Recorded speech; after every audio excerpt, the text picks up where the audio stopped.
right, welcome back to this episode of Faith-Infused Leadership. I'm your co-host, Meredith Banka, here with our host, Debbie Heiser of Three Vines Consulting. And today we're going to talk about humility in leadership and what that really means. So, Debbie, what made you think of this topic for today? You know, let me back up. So humility to me means that ability to realize you're not the smartest person in the room, you don't know everything, and that you need help sometimes, and that you're willing to ask for help.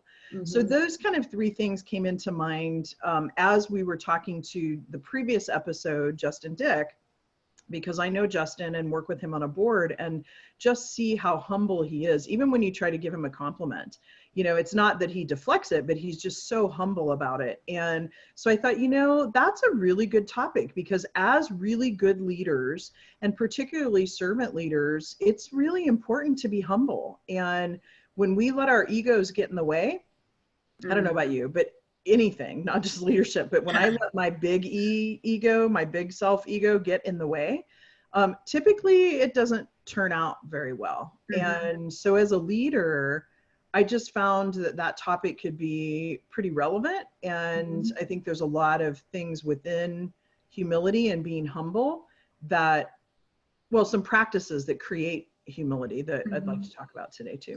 Well, do you think that humility is kind of like on a trajectory with maturity? Like, do you see that level of humility in a really new leader or a really young leader very often? That's a great question, Meredith. And I will tell you, based on my experience, I would say it's about 50-50. I think there are just some innate qualities that people have around caring for others, wanting what's good for others. Now, not necessarily, because I think it's biblical. It says, love others as you love yourself. It's important to love yourself, but not in the big egotistical way of that love.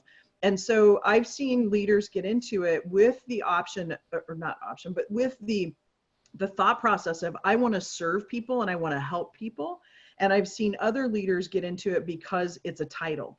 They get to be the VP, they get to be the director, versus having that intention of helping people. So I don't know if it necessarily has to do with age or maturity.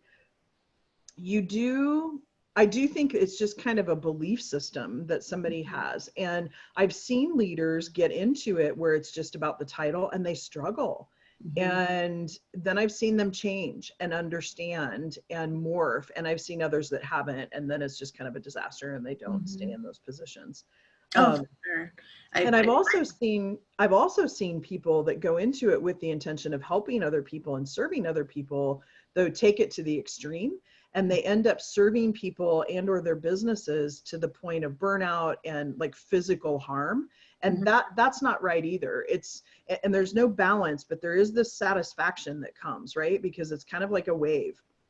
And sometimes we're surfing the edge of chaos with it, but you know, it's this wave that comes and goes. But it's important, I think, to step back and realize as a leader, yes, people are going to look to you in crisis. And it's important that you're confident, but you gain that confidence and you gain the information to make the right decisions from the people that you work with.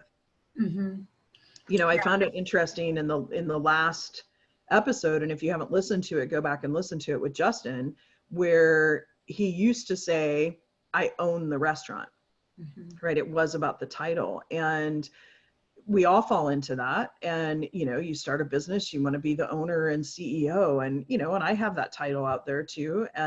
But I'm also looking at my title as a chief. If you looked at my business cards say I'm a chief igniter. And so, you know, it's more about kind of morphing, I think, and realizing that it's not all about you. So in some cases, maturity, because of the way people were, you know, brought up, their value systems or whatever, they can fall into that, sure. But I don't think it's a black and white. Yeah, I mean, I personally have a distinct memory of figuring out, after having gone through an expansion of a department that I managed and bringing on a bunch of people, and I kind of fell into it, but it was a bunch of roles that I did not know how to do, that were specific trained roles where you needed specific education, specific skill set around them, that I just simply did not possess, was never going to possess. it was just not going to be, but I needed people to do those things. And as soon as I surrounded myself with those people, all of a sudden I had this flip, where it was like, oh, okay, wait a minute. Like you said, at the start of today's episode, I don't need to be the smartest person in the room. And in fact, it's better if I'm not. Yep. Right. I need to be the person that's, as Justin said, that conduit. Yeah. And so that's where my question came from of, do you see many young leaders who have that humility and who have that sense initially, or do people, phase into that? And interesting too, that you said, that it can be, kind of to the negative too, that you can offer too much, you can give too much, and maybe get stepped on a little bit. So if someone though were saying to themselves, okay, maybe I can see within myself that I have been showing up with a big E on my name tag or on my sweatshirt, what are some things that they can do to begin stepping away from that and to start stepping into humility? Yeah, there's two things that come to mind. One is check your intention. Like, why did you accept the leadership role that you're in? Why did you move into that leadership role? And if it all rotates around you, either get out of the role or start shifting that perspective. And to shift that perspective, then it's starting to look at and change that belief system, because when you have a belief about something, that turns into then the habits that you create, which turn into actions, which then turn into the accomplishment of a goal. So you have to change that belief system. And I've talked about that before. So if your belief system is that you're all that, and that nobody else is as great as you are, in a subtle way, I'm not saying that it's blatant, but in a subtle way, you have to kind of knock yourself back. And I would suggest also, I've talked about a board of directors before, searching out a couple of people that will keep you honest, that will say to you, I just, as a matter of fact, the other day was working with someone and she said, you're pretty egotistical. And I'm like, what are you talking about? I don't feel like I am. And she's like, yeah, you separate yourself away a little bit and don't connect with people as strongly as you could, because not only is it a safety mechanism for you, but it's also a way that you can be just a little bit above them.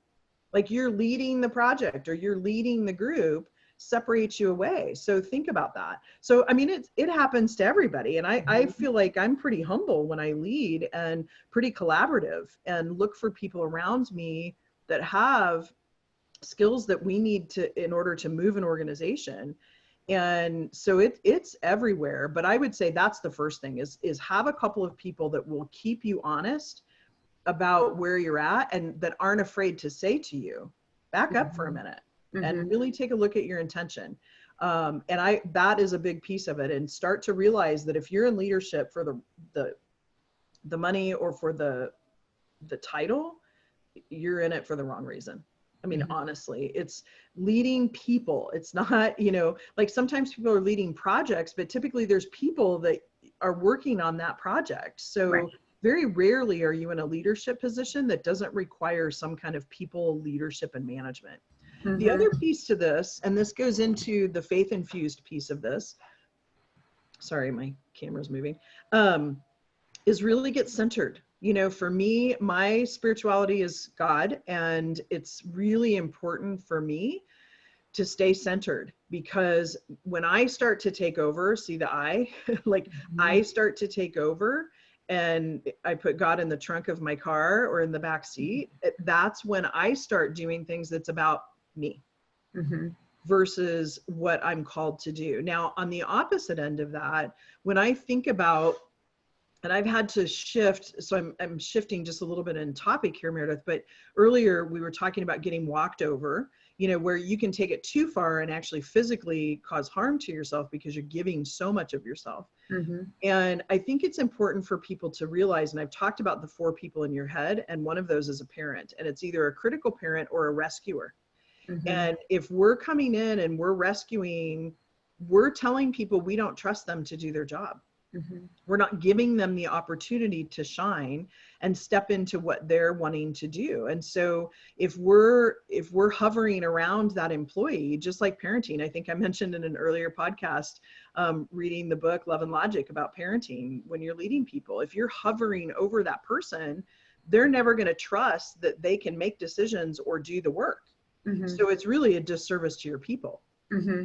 For sure. I mean, I've also seen those experiences where a great leader trusts that they have placed the kind of the groundwork there for their people, and that allows them to be quiet.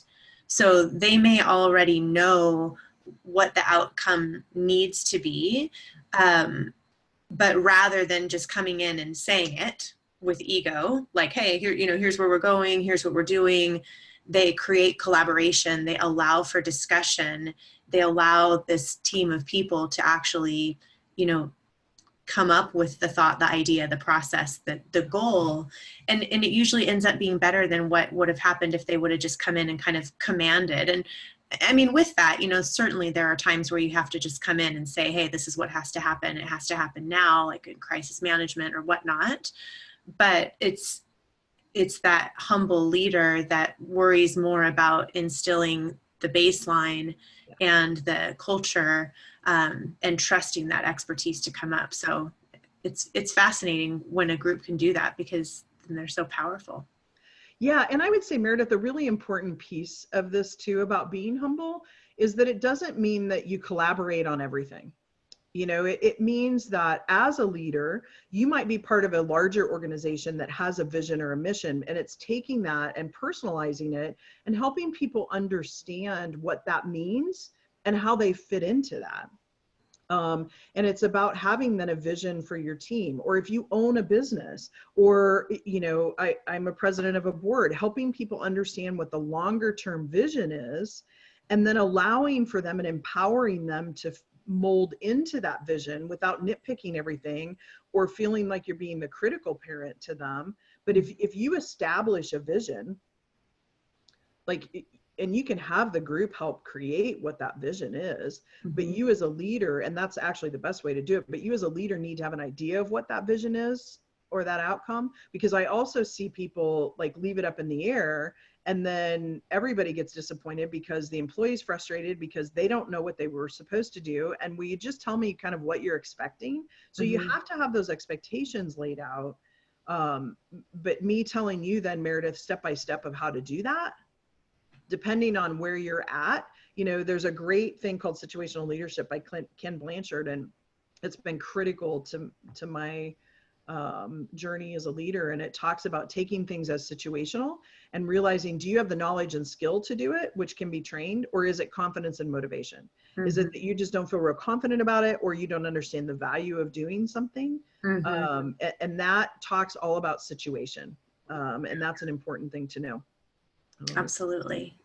So and I want to go back really quickly, and I'm sorry, Meredith, to no. there, but earlier we were talking about knowing we weren't the smartest person in the room. And I want to share a personal story. I know I don't always share stories on here, and I tend to be up in my head more, but when I first started out as a leader at Sprint Publishing and Advertising, at the time we called it SPA, I took over a team of women that were inside sales representatives, and most of them, if not all, were older than me and had been in the business for a long time.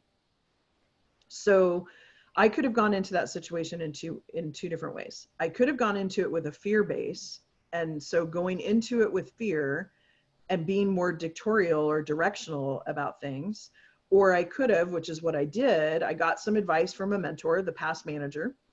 I walked into it and said, look, you guys all know more than I do about this stuff, so let's work on this together. And that's that collaboration that you're talking about, and helping them understand that I see them as a valuable piece to the team, and that I couldn't do what I was doing without them. And so many times leaders don't admit that. And that's what I mean about being humble. Yeah. So I was going to ask you one more question on the topic. So what about then transparency with your mistakes or your own kind of misgivings, right? As a leader, I think that there's just a cultural perspective around perfection. Yeah. And that flies in the face of what we've talked about here. So if you mess up, what do you do? Yeah. Well, the first thing to realize is that you're not perfect. Yeah, right. Right.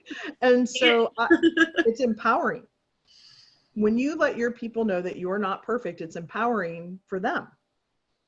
Because when you admit to mistakes, now granted, some of those mistakes can be costly and some aren't costly, but the point being is how you react to their mistakes and how you are transparent about you make mistakes as well, Mm-hmm.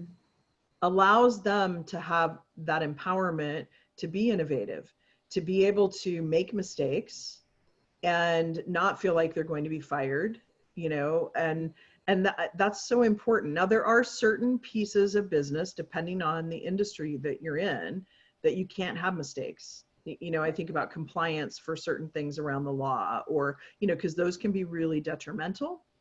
So it's important then that me as a leader, that I look at that situationally and say, if this person hasn't had a lot of experience with this, I'm going to find somebody to pair them up with Mm-hmm. to learn this, so Mm-hmm. that they don't make a mistake where it needs to not have a mistake, if that makes Mm-hmm. sense. But yeah, being transparent about that and saying, guys, you know what? I don't really know what to do with this either, other than to go this direction. Give me your feedback. Yeah, that's awesome. Awesome. Well, I always love having these conversations with you. And if someone wanted to learn a little bit more about the work that you do and how they might dive deeper and get some more of your guidance, where would be a good place for them to go? Yeah, I would say the best place would be my website. I say that every time it seems like, but www.3vconsulting, and that's 3 spelled out, V as in Victor, consulting.com. And I would love the opportunity to even just have a conversation with you. And so you can go out there and sign up for a 30-minute kind of power session with me. And I would love to have a conversation about your own leadership. So please go out and do that. It's fantastic. Well, for this episode of Faith-Infused Leadership, I am your co-host, Meredith Danka, here with Debbie Heiser, and we will see you all the next time.